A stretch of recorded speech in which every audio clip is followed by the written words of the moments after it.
left, I'm gonna have everyone introduce yourselves.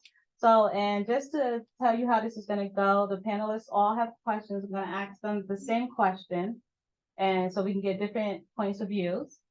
After all the questions are done, I only have 6 questions. I'm gonna give time for you guys as the students to ask questions.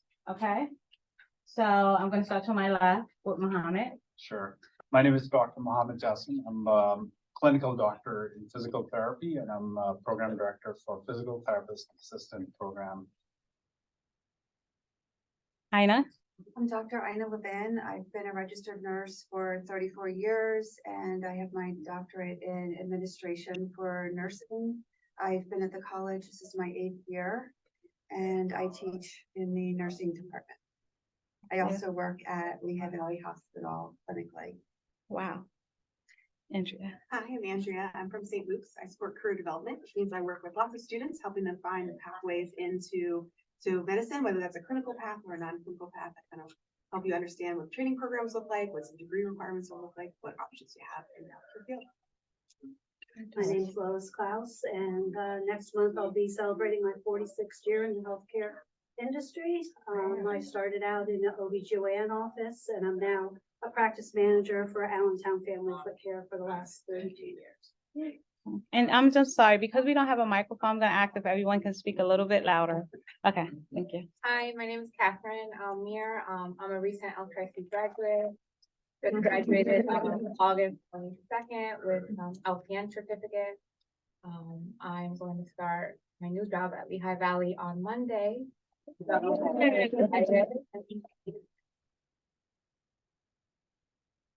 Hi, my name is Miranda Panic. So I work with Country Meadows. So I work in the skilled nursing department, and I support talent and development. So I support talent development as well as employment. So I do all hiring as well as all compliance training for the group, and supporting all LPNs, RNs, anyone looking to get into long-term care. My name is Jade Delmisi. I work at the Country Meadows Allentown campus on Cross Road. I'm also an employment specialist. So we're licensed in personal care and assisted living. So I hire everything from LPNs to PCAs to CNAs as well, and other departments from the kitchen to maintenance. So Okay. Thank you all for joining us. It's exciting. So many different ways you can go in healthcare. I don't think we all think about that so much. We think nurses and doctors, but look at the great aspect and open worlds that we can join in healthcare. So my first question and I'm gonna start off with Jade since we ended with Jade, and then we'll go our way around. Jade, what about healthcare caught your interest? How did you get into the field and the position you are in now? So actually going along with what you were just saying about all of the different opportunities within healthcare, that's what originally caught my eye about it. So I actually majored in social work, but when you think of a typical social work job, you think children and youth and just working with that population. But after doing some field work, working with children, I learned that wasn't really for me. Spoke with some career advisors at Cedar Crest College, and they mentioned all the different opportunities within healthcare. And I loved how I didn't necessarily have to be a nurse or a doctor for that, but I could still help people in the way that I need to. Thank you. Miranda?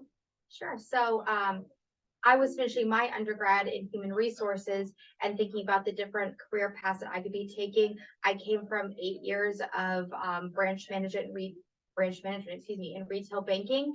And so it was thinking about what did I want to do next. The company that I was at really couldn't facilitate where I wanted to go.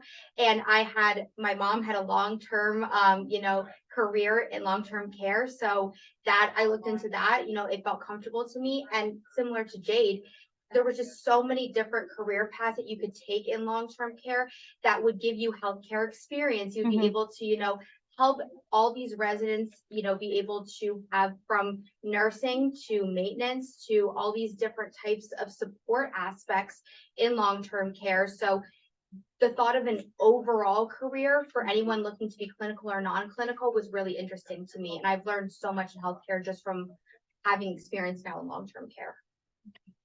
Catherine? I actually have a background in human resources. I used to work for Bayada Pediatrics, hiring nurses, and I was the only Spanish speaking employee in my office. So I would go into the homes to translate for the clinical managers. And that first sparked my interest in becoming a nurse myself. So I worked there for about 4 years, and my daughter was still young. But now that she was in school full time, I was able to pick this last year and really commit to the LPM program. And it's just the beginning. Good. Lois? I'm gonna be altogether different because I wasn't planning on going into healthcare. I wanted to be a legal secretary. Ah, And I was interviewing for jobs, and this one lawyer was finally kind enough to say, honey, you're never gonna make it. You have too much of a soft personality, and this is just not gonna be for you. So my mother had a friend at church that they were looking for an assistant in an OB/GYN office. And I thought, well, I'll try it and see what happens. And I just really fell in love with healthcare and taking care of people and helping people as much as possible. good. My background is a unique one, I think, as well. So my bachelor's degree is in photography and digital imaging. Worked as a professional photographer on the side for a long time. And then I worked in higher education for 13 years. So I supported career services and students working in career development that side for a long time. Loved working with the population, but kind of had reached that glass ceiling in higher ed and thought, well, what's next for me? Where I really wanted to stay involved in investing in people. Healthcare is a great field for that. So I pivoted from higher ed into healthcare a little over a year ago, but brought with me all those fun pieces of career development. So it's allowed me to continue to connect to student populations and help them find their footing. And I've learned a lot about the clinical world since then. Wow. We use all sorts of terminology that I had never known of before. But really understanding and bringing my knowledge of what it means to recruit students, what the world of work and recruitment looks like, and making sure we're bringing those best practices into bringing talent into St. Luke's has really been an amazing compliment to both my background and then the strengths that I offer. So it's been a good fit. That's awesome. Dr. Levin? I started out at another university and I went to school for business and accounting and thought that that's where I wanted to be. And while I was doing that, I was working full time on an ambulance at night because I had to pay for my school by myself and any kind of spending money or anything. So I was working full time nights, and then I went to school to become an EMT because you could make some more money along the way.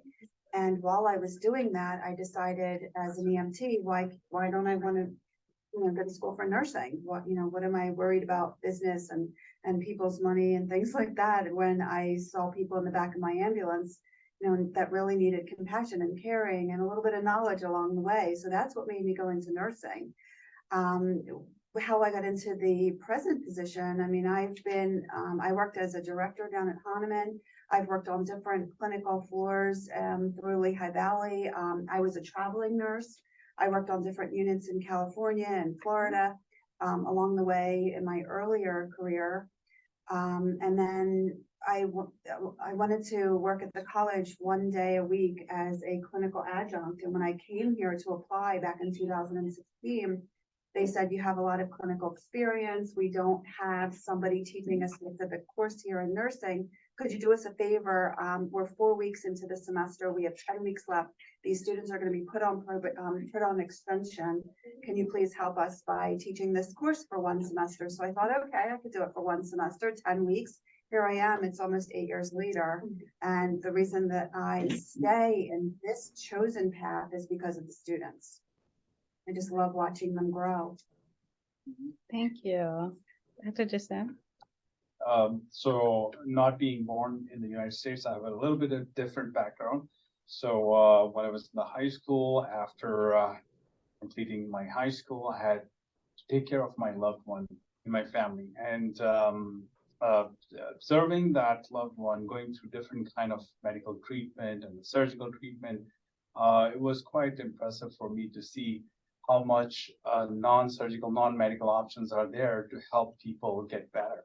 And that's why I started to pursue my career in physical therapy. So I came to the United States, did a master's program in physical therapy, became licensed physical therapist, and I started working in a hospital, acute care, worked in outpatient and home care, of all possible setups in physical therapy that were available. because I wanted to learn. I wanted to become a good professional. Personally, it was the most rewarding thing for me in my life to see people get better, being able to walk, being able to function, being able to do what they wanted to do. So that actually took me from a clinician to starting my own practice at one time, and then I wanted to start teaching. So I started teaching about 5 years ago as a professor, and then now I'm the program director for the physical therapist assistant program. Physical therapy is a great profession. It helps in many ways. We all know the, the the definition of health has changed. So it's not just the absence of the disease, but it's having a good quality of life, being able to do what you enjoy to do. So that's, to me, healthcare in general is the most rewarding profession. I see we have people on the Zoom starting to get into the chat. I will give you to your questions when we do Q&A. So I'll do the next question I'm going to start with Dr. Jassim with the next question. What are the most in-demand skills and qualifications for different healthcare roles? And how can students prepare themselves for a successful career in the healthcare industry?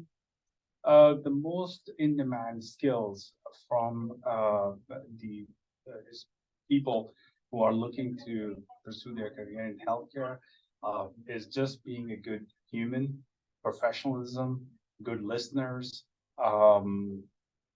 loyal, and being able to devote themselves to a profession, immerse themselves in a profession, not just coming in a profession. Obviously, you want to have a quality of life for yourself, but I think the most important skill in healthcare is being a good professional, and within that, communication skills, which the first is being a good listener, because you're dealing with the population that are not well, they are looking to get some help from you.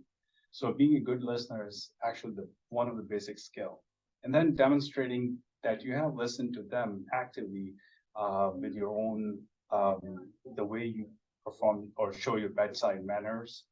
Those are the important skills that you can bring into health. Dr. Levin. I feel like exactly what Dr. Muhammad just said, but also I think it's important to be open-minded. I think what's important is to meet our patients where they are and not expect them to get to where we are. We have to meet them and walk them forward. What I mean by that is not everybody heals at the same time or in the same way that the next person does. So we have to be very open-minded. We have to be goal-oriented. And we also need to be really flexible. I think we need knowledge, that goes without saying, but we also need to be compassionate and caring. Thank you, Andrea. So I thought about your question, and I think a lot about the St. Luke's culture and what we look at candidates that align well with our culture. And so a lot of the students who are coming in are either entry-level positions, or they're even joining us to training programs where they don't need experience and that education, that we're going to give you that on the job. So we look at that customer service skill. Do you have that is in alignment with what I heard you both just say there? But are you willing to work with customers well? Are you going to treat people kindly? Are you going to treat them with compassion? And so that's regardless of what job you've had before or what experience you have on your resume, we want to see that from you. I think we can fill in a lot of those other clinical skill sets and those technical skills. They can be learned. Mm-hmm. But if you aren't good with people, if you don't care about people, that's not going to align with the St. Luke's culture and probably not be a good fit for us as an organization. Wow. Thank you. And I'll just add on to that as far as teamwork, being able to work with each other. Because that's, it's not only important taking care of the patients that are in front of you, but also being able to work as a team. In our office, no one person is more important than the other because everybody works to get that patient what they need. So working as a team. Catherine, you're starting your new job. But I think as a student, I think you really have to take advantage of your clinical opportunities, because that's Yeah. where I learned a lot, asking questions, learning how to communicate, and practicing that so that I can use those skills when I start working. So your clinicals help build that base Very for you. much. We were at St. Luke's, we were at Lehigh Valley, so, and nursing homes, and, it was a year of that, so. Thank you. Miranda? And to add on, kind of from a long-term care perspective, especially being in a skilled facility, where I reside, a lot of our patients, they could be short-term, they could be long-term, really go through very acute, experiences, can have very acute diagnoses to where they can't possibly communicate for themselves. So, again, I think that is just kind of this for sure is going to be a piggyback, but being able to actively communicate, being able to, again, be a team player, and also just being incredibly observant, where we are, especially where I am, a lot of times we become their family, and it doesn't have to be in a clinical aspect. It can be you bringing somebody their dinner. It can be you are their nurse, you are their CNA. But you are the one who is observing them the most. So making sure that you are really immersed when you are there. That doesn't mean that things don't, come from home with you, but that, being in healthcare is not just a 9 to 5. You are going to get immersed in it. You are going to feel these feelings that your residents feel, but being okay with that. That is really being able to be empathetic and really just be in tune with your patients is so important. Shay? So along with everything else that everyone said, I completely agree. Just the communication is, I think, probably in the top two. I mean, if you can't communicate with your team, that's, you're not going to get very far, whether it's caring for the patients, the residents, or even just getting through any project. When you work in the healthcare field, 9 times out of 10, you're working in an interdisciplinary team. So you're dealing with people of multiple backgrounds, and each department or each field has their own style of communicating. And when you all come together, you have to figure out, okay, how am I going to make our priorities just as important as the next one, but still caring about the next department's priorities as well. But along with being compassionate towards the residents or the patients, you have to be able to do that with your coworkers as well. Because everyone, like I said, is coming from different circumstances, different backgrounds. Some days are better than others, and you have to be able to keep an open mind and always put yourself in other people's shoes. And definitely being solution focused. There's always going to be problems. There's always going to be challenges, but the goal is always to get past it and move forward. Okay. So the next question that I'm going to pose, I'm going to ask Andrea to answer it first. Then I'm going to ask Jay to answer it. And then if anyone else wants to add into this question, that'll be great. And Andrea, you'll see why I'm picking on you for this one.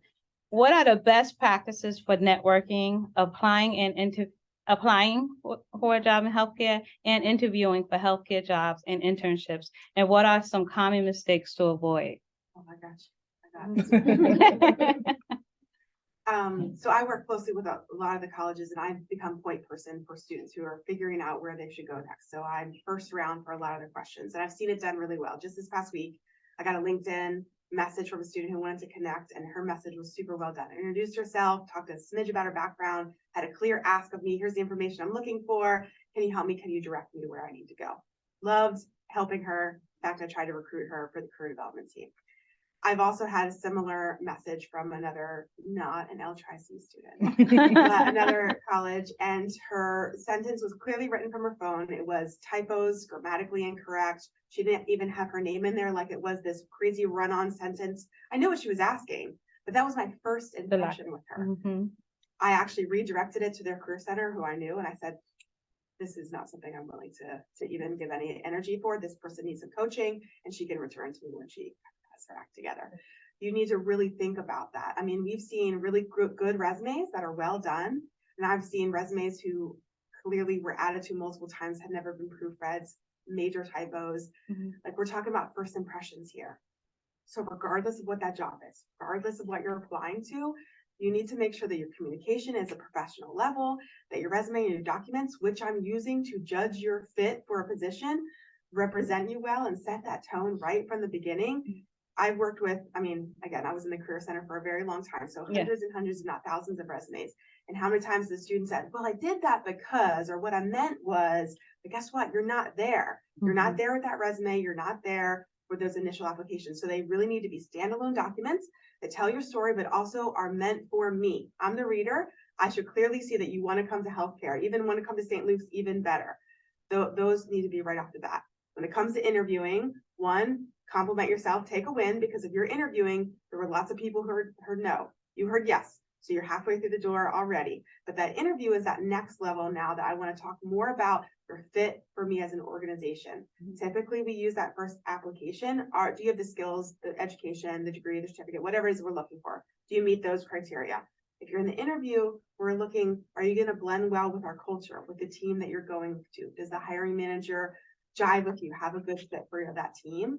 So it's about kind of making sure that you show who you are as a person at that interview. And I think those pieces actually can sometimes be more important. You don't need to repeat what's on your resume. I already looked at that. I screened you. I liked it.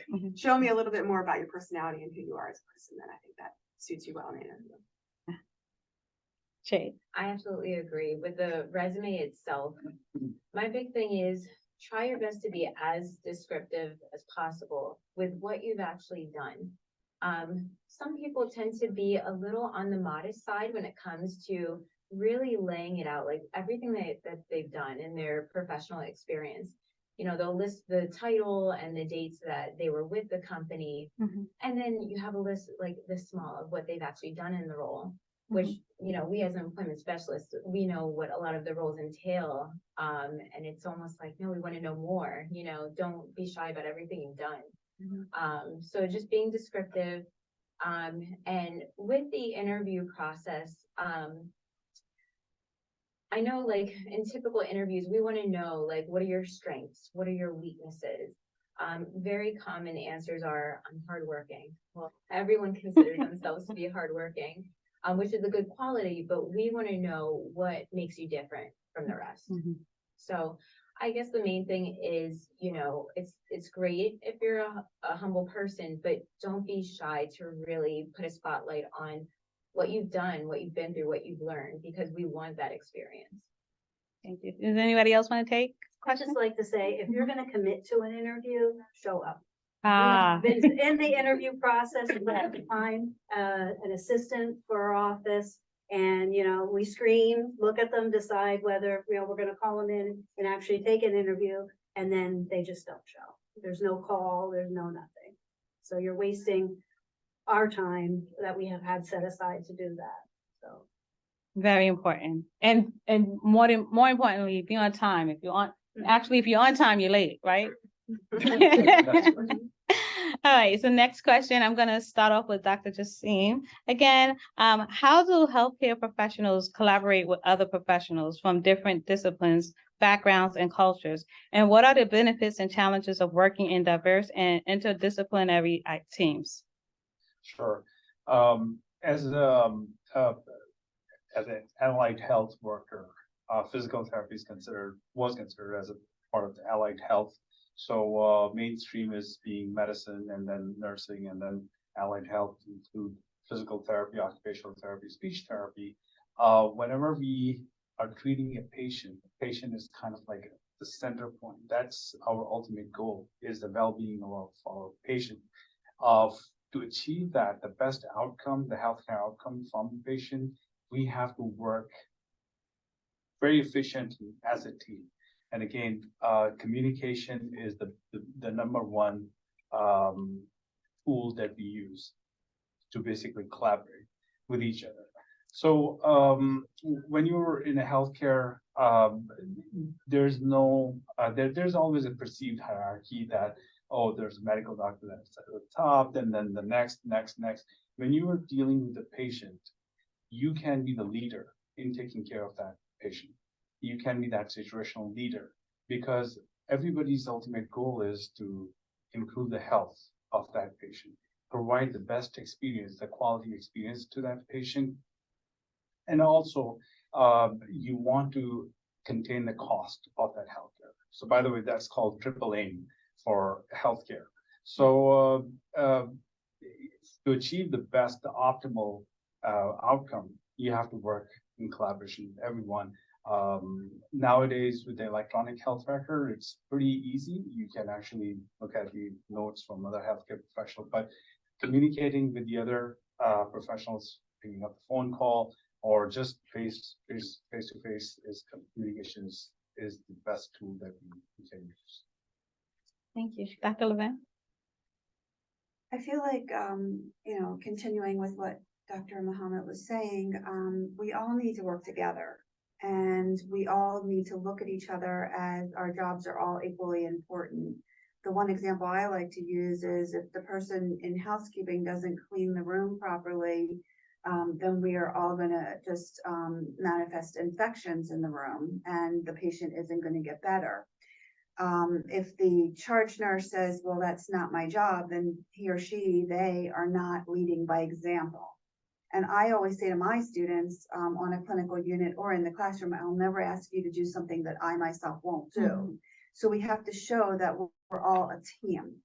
I said that I work clinically at Lehigh Valley. We refer to each other as colleagues. Mm-hmm. And it's a learned behavior to be able to approach people that might think a little bit differently than you, but we all look at things differently. So I might see something that somebody else didn't see that would be for the benefit of the patient, or it might be vice versa. Maybe they see something that I didn't see.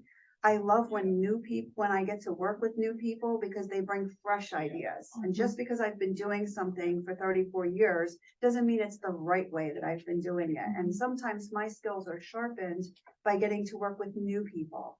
I also like to mentor new people because just because I think of going to school in healthcare as a box with puzzle pieces in it.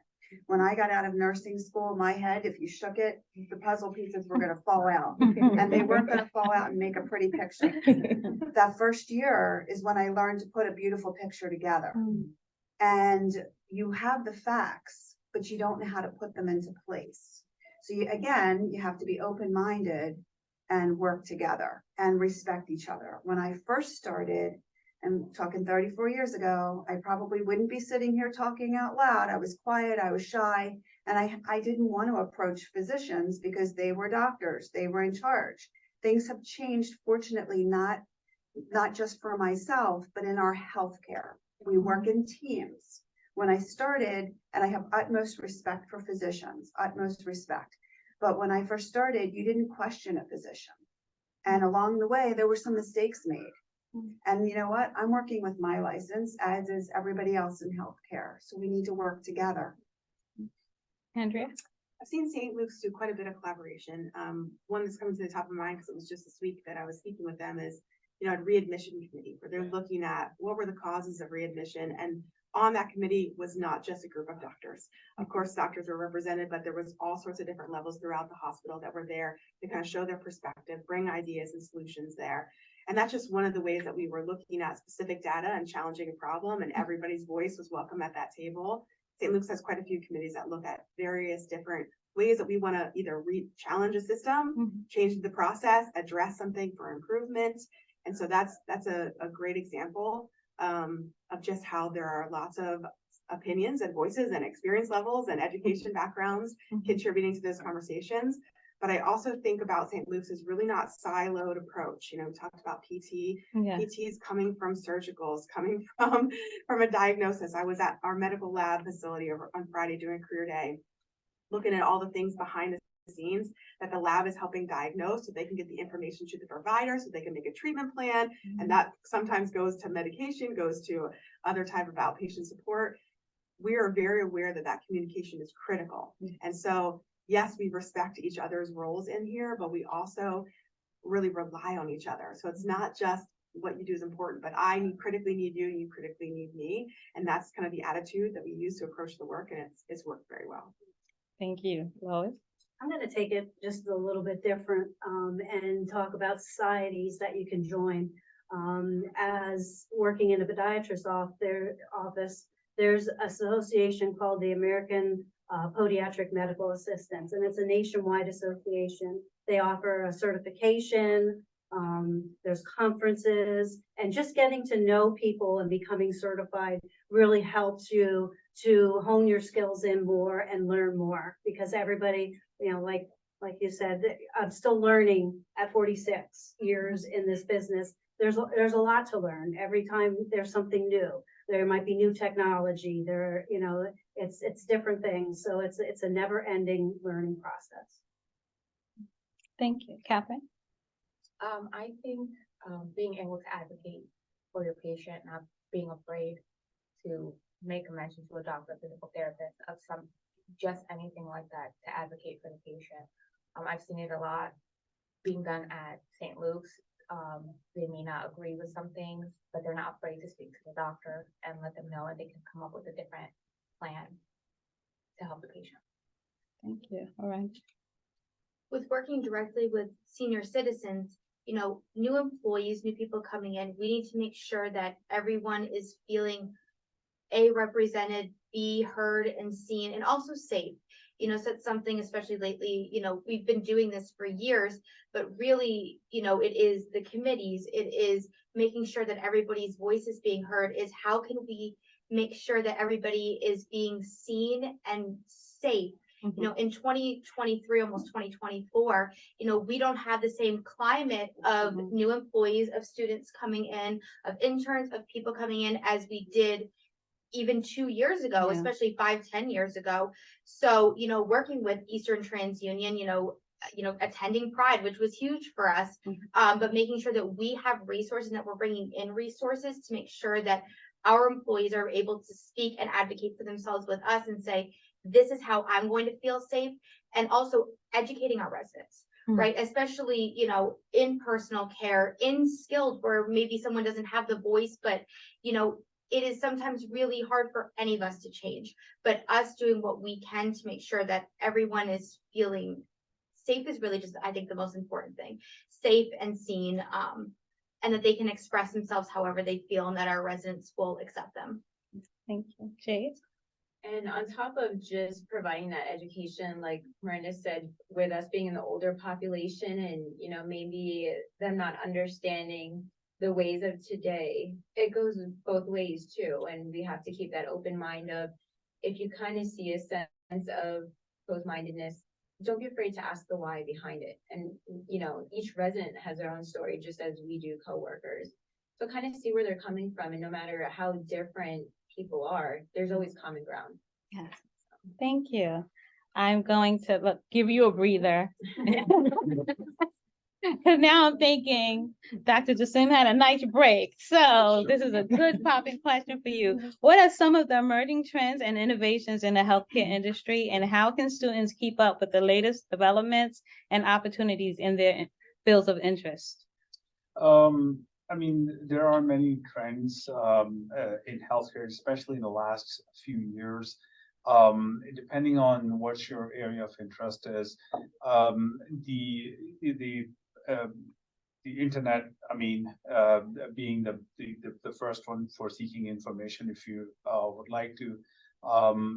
Within that, the artificial intelligence, we all know that that is emerging, and it's going to change a lot of things, particularly talking about the rehabilitation.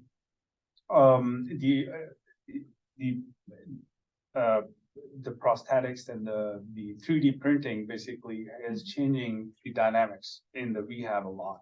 So 3D printing of the orthotics, prosthetics, that has already started. For example, OAA has already started printing 3D. So you need to equip yourself with the latest information and knowledge about it, so that you can actually compete in the market and find a better job. There are many other trends as well, such as the blockchain and the artificial intelligence, which I already mentioned, Internet of Things, or medical things, etc. Thank you, Dr. Levin. I think one of the things that we're seeing changes the length of stay for patients has gotten a lot shorter. When I first started, if somebody had open heart surgery, they could be in the hospital for 2 weeks. Now we can get the patient out, depending if there's no complications, in 2 days. A hysterectomy maybe was 10 days. Now it's done on an outpatient basis as long as there's no complications. So what that means is we've got to be sharper. So we're seeing that people are sharper and they're more ready. Not that people weren't years ago, but we had a little more time to see if somebody was potentially going to maybe develop a complication from surgery. We're seeing more of a push towards home care, because while we're getting the patient out of the hospital quicker, we might follow up with them a little bit longer, or follow up with somebody who we may not have followed up with before, because they were hospitalized longer. The other thing that we are seeing is that people have to, like, as far as Dr. Muhammad was saying with artificial intelligence, we're seeing a lot of like quicker things because of the computers and being able to share records. Like years ago, you had to pick up your records and take it from place to place if you wanted to get collaboration of different teams. Now you can just look on the computer for different things. And what I also like is that it seems like the younger generation, to stereotype, they actually seem to be much better with the computers and electronics than the people who were used to doing, myself, as one of them, paper and pencil. So I love learning from people as they're coming in to healthcare with the artificial intelligence. Andre? I think virtual care has really grown. I think COVID really exacerbated that need for that. But virtual care at St. Luke's has really taken off. So whether you're seeing a doctor from your home using virtual care, or if you're in a hospital, but you're tapping into a professional that's miles and miles away through virtual care right in your hospital bed. I'm probably mindful of this because that's the area my husband supports at St. Luke's. But we're seeing both technology as well as just the demand for virtual care has really grown. I also think a lot about our training program. So even rewinding 5-10 years ago, you needed to come to the hospital with your skills already. And now the hospitals are really recognizing the need to develop internally. And so we're welcoming students with no related skills or basic skills. And we're doing a lot of that training in-house, which has been a huge advantage, I think, for our candidates, because instead of them taking out debt or putting themselves through some of those programs, not only are you paid, but your benefits eligible during your training. And then you're also ready to go into those entry-level roles. And this has also set us up for roles like mine that didn't exist at the hospital years ago, where I'm going to help you understand not only where you're starting with us, but we're going to map your whole career path and talk about where you want to go, whether that's a very traditional entry-level nurse through, advanced opportunities, or if you start somewhere and pivot and bebop around. Hospitals like mine are huge. We have about 20,000 employees. And so we've got tons of opportunities and tons of departments. We don't want you just to think about the very obvious things. We want you to be able to explore and think about where you want your career to go, but yet keep your talent in our network. And so things like career development being part of the package when you come to St. Luke's is, I think, a new area. Thank you. I'm gonna still at Bebop Bird. Thank you. Lois? I guess I'll go along with the training a little bit.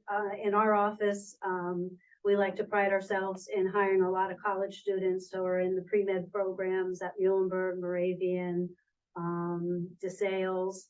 And we have 18 out of 18 right now students that have actually been paid to work in our office and learn along the way, that now have fulfilled their professions as physical therapists, as PAs, as nurses. One has gone on to be a nurse practitioner. So educating is as much as possible as we can to help whenever you're ready to put your foot in the door to start learning. Thank you. Catherine? During school, we used ATI a lot, and we had the opportunity to use EHR within that program. But that got I'm us sorry, to can you practice. explain what ATI and So EHR? ATI is an online program where we take our tests in, do quizzes, prepare for NCLEX, have a lot of questions in the nursing program, and just using everything on there, including electronic health record, to get that practice in before you obviously go work was a lot. It's very helpful, because when we got to pass out medications at clinical and use the real electronic health record, I already had a sense of what it was because I got that practice in school. And also, I really like the interpreter tablets Mhm. that I've seen in the hospital has been very helpful for the patients. And obviously nurses that don't speak the same language as that person, you don't have to call a physical person. You just call right there on the iPad and you get the help that they need. So, Miranda? Yeah, piggybacking a few different things. So, especially being in subacute, residents that are coming from a hospital setting, that are coming from a hospital stay, the turnover in care is so much quicker, but also for our stays. A lot of it has to do also with insurance education. Anyone in clinical, I think, that has a very clinical approach, but also broadening your maybe your horizon to educating yourself about insurance, and not in depth, but basic level knowledge. We have a lot of residents who are cut pretty quickly due to overturn of insurance, due to things like that, which I'm sure is also common in a hospital setting as well. And that comes also with medication management. Being in a skilled setting and new skilled regulations. It is critical when they're coming from, an acute hospital, say to a subacute step down unit, such as ours, for rehab, for physical therapy, for occupational therapy, that, also we're having our medication, team train you, make sure that you're fully aware, because, a lot of residents, it's really important for us to make sure that people are not quote unquote overly medicated. In a nursing home setting, it is critical that we make sure that they are properly medicated as opposed to quote unquote overly medicated.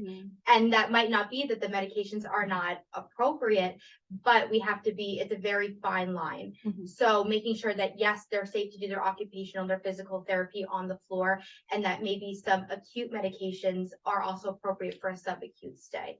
As well as leading into employment with talent and development, and making sure that, a huge trend is wanting the full package, right? Wanting an entry level position that you could start out as, or maybe even just going to LCCC or your local community college and getting your CNA certification, but wanting to be a nurse. How can we support you in that way? It is offering that entire picture is incredibly critical. Yes, we can give you that, scholarship to become a nurse that you can develop with us, or go sideways, whatever it is that works for you. It's super important that if that's what's important for you, that you find a place that does that. Thank you. Kay? So, as far as just the technology developing, that was your question, right? Like how Yeah, should the students biggest keep up with trends. it? And I'm actually going to work backwards a little bit. Okay. So with technology constantly improving and developing, just from what I see firsthand, I'm noticing that like the younger generations are kind of losing the skills with the fundamental stuff. So for example, it sounds so simple, but make sure you have the typing skills. Everything's like on an iPad now, so they're so comfortable just tapping on things. But then when they're faced with a computer and a keyboard, for example, my 8-year-old is just learning, like I had to teach her how to use a mouse because they're using all iPads right now. So I'm seeing changes like that. And the thing about it is, I'll use our field, for example, whether it's recruiting or if you want to just work in administration or HR. Let's use HR, for example, if you're doing payroll. There are so many competitors out there with payroll companies and softwares. And whatever company you're working for, they're always going to be shopping for the best bargain. So you have to remain flexible in, okay, you're going to get comfortable with this payroll company, but next year you could be using a totally different company and it's going to look completely different. The screen, the software, the menus. So, being flexible in that way and just knowing the fundamentals of, okay, where's the menu typically? How do I hover over something to bring down the drop menu? It sounds so simple, but believe it or not, I'm starting to see that skill slowly dwindle. Because of not being used. This last question that I have, I'm going to start it with Lois, and then I'm going to ask Dr. Levin to answer, and then anybody else can chime in. So Lois, can you tell us, how do healthcare professionals balance their personal and professional lives both, and cope with stress, burnout, and ethical dilemmas in their work environment? I wish I could. It's an ongoing crisis, more or less. You know, you have to get to the point where you don't take all your work home with you. You know, you have to let it go a little bit. Just like when you come into the office, you have to let your home life go, and now you're focused on what's going on in the office. When you get home, you have to let it go and just focus on what your family and the other things that are important to you. But it's still a learning process. Thank you. Dr. Levin? I feel like it's important to have a strong sense of collaboration and team at work, because nobody's going to understand what happens at work other than the people that you work with. You know, I can think about at the college, certain things that happen, or I can think about working at the hospital, certain things that happen. I mean, some of the best conversations I've had about work is with the people I work with. You've got to have that support sense. As far as dealing with burnout and stuff, you've got to find what works for you. Like, for example, I am a huge walker. I've already, I walk an average of 5 miles a day. I bike, I swim. That's what I like to do. That's what clears my mind. Sometimes I like to listen to music, but you've got to have something other than work that you can focus on for yourself. And it's got to be something when you've got that long day and you come home and you feel like all you want to do is crawl into bed and eat some of these chocolate chip cookies or something like that. It's got to be more than that. It's got to be something that's going to work better, because that might help for the short term. You need a long-term plan. And my plan is I walk every day, because while I'm walking, I'm clearing my mind. And I have a support system. I have my family or my friends that I can tell something that happened at work or why I'm feeling a certain way. Early on, I had a hard time dealing with when people would die as a nurse. Now teaching at the college, if somebody doesn't do well on my exam, I own it. Like, oh, what did I do wrong? But then I have to realize, for all the people that may not have done well, there's just as many people that did well. So maybe instead of me taking the time to own it, I can take the time to talk with them and see how they can do better. So that helps me from burning out, because any one of those things that I mentioned are easy things to say to me. Hey, you're burnout, get walking, like to myself. So you have to be able to know what works for you. And it's always going to be different for each person and each day. I would definitely like to share what I do actually to keep myself actually away from being burned out.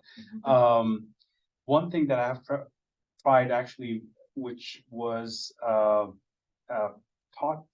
to me by the counselor actually when I was a student, was write everything down. Have everything written down actually helped me so much. Having short-term goals in my life, both professional and personal, and then long-term goal.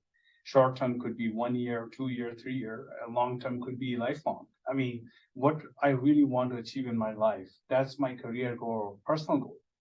Do I want to have, those goals could be as personal as, do I want to marry someone? Do I want to have children? How many children do I want to have? What kind of future I look for my children? Something to look forward to.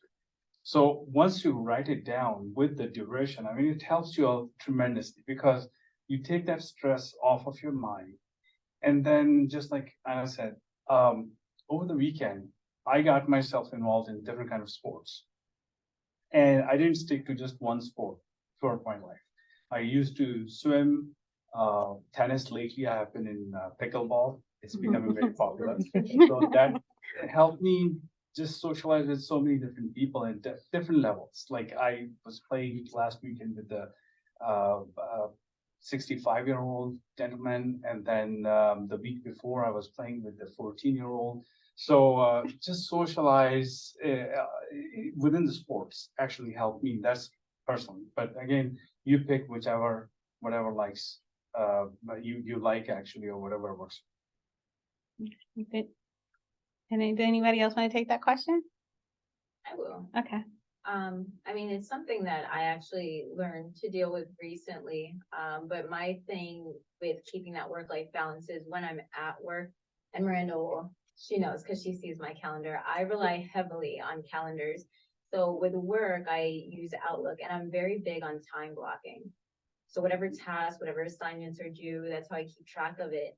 And that's how I kind of keep myself focused and on track during work and to stay present so that when work is done, work is done, you know?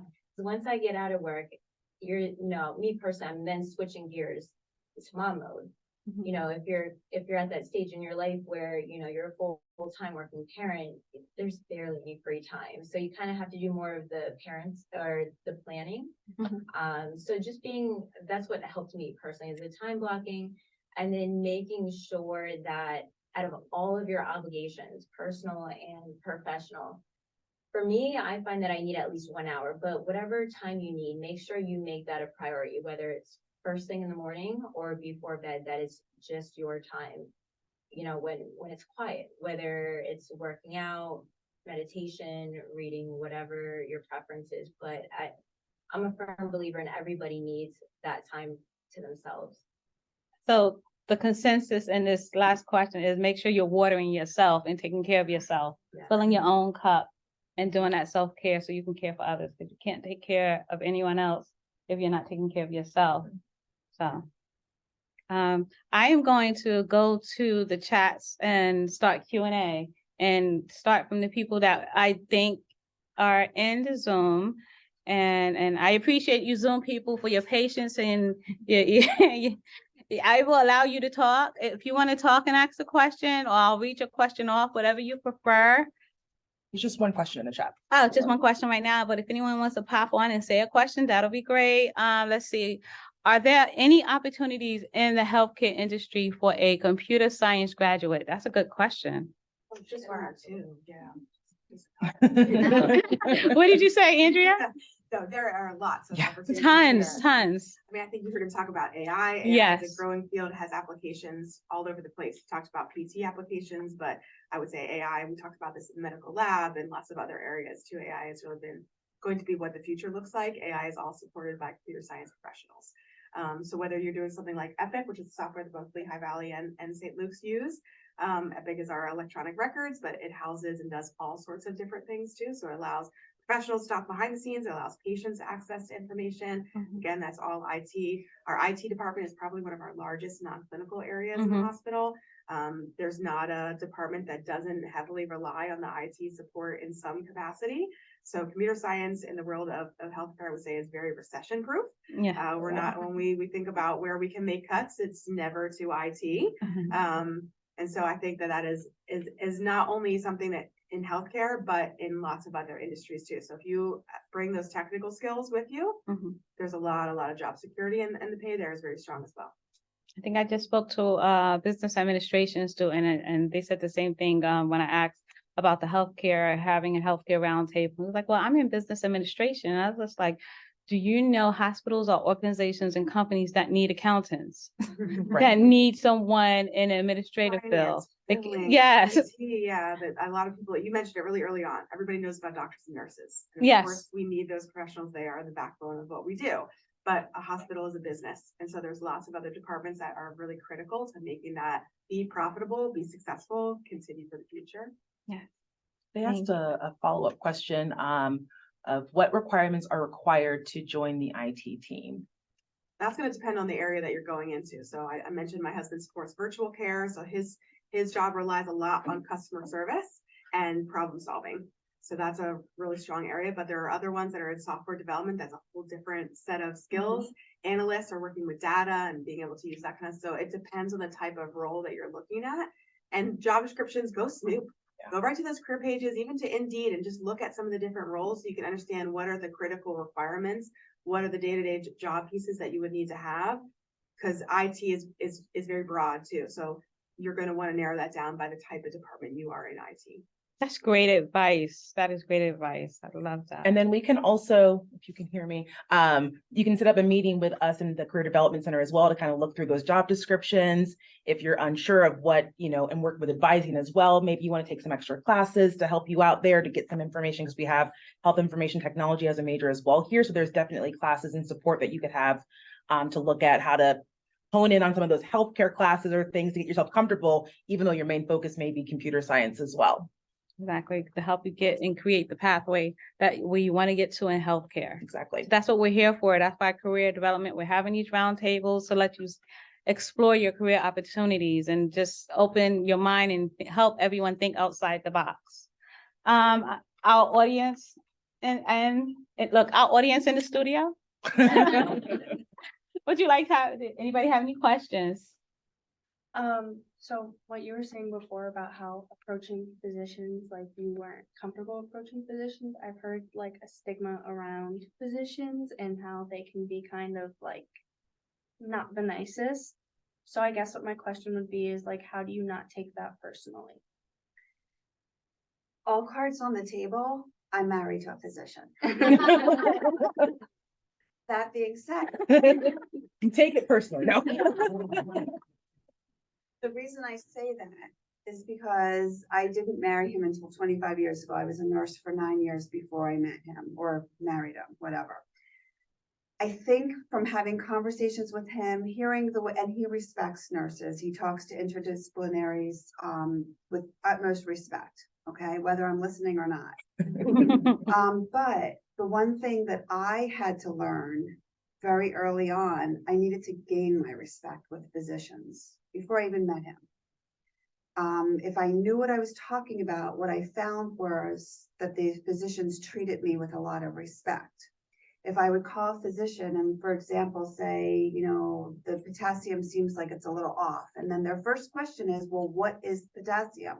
If I didn't know the number to support why I was calling them, or if I called them about a blood sugar that might have been quote unquote low, but there was already a sliding scale that I should have followed, then I was losing my credibility. And it happened. I'm going to put my cards on the table. It happened as a young nurse. I learned that I had to come prepared to the conversation, and I got respect.